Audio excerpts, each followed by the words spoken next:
Hi hello नमस्कार. सकाळून बघा कामाला सुरुवात झाली. आज ना मी नाश्ता वगैरे काय बनवला नाही.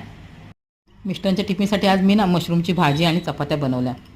मुलगी बोली मम्मी मला नको, मशरूमची भाजी पण नको आणि चपात्या पण नको, मला आज ना भाकरी खाऊशी वाटली, त्याच्याबरोबर लाल चटणी आणि बटाट्याची कापं. मी बोलले ठीक आहे चल, तुझ्यासाठी आज ना मी तांदळाची भाकरी आणि बटाट्याची कापं बनवते.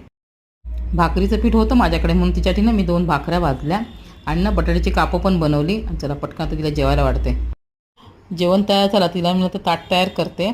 एक साईडला बघा बटाट्याची कापं ठेवली आणि मग अशी ना अर्धी काकडी त्याची स्लाईस करून ठेवलेले आणि इकडे भाकरी दिली तिला तांदळाची. आणि बघा सलाड. तिला ना सलाड किंवा कोशिंबीर खूप आवडते. अधूनमधून मी बनवते कोशिंबीर किंवा सलाड. झालं ताट तयार झालं, तिला नेऊन देते.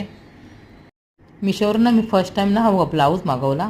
खूप छान आहे, स्वस्त आणि मस्त. कपडा पण त्याचा खूप चांगला आहे. आता मी तुम्हाला तो घालून दाखवते. हा बघा थोडा लूज आहे, म्हणजे एक साईज मी ना जास्त मागवली, पण रिटर्न नाही करणार, त्याला अल्टर करून घेणार. आणि व्हिडिओ आता मी इथेच संपवते. Bye bye.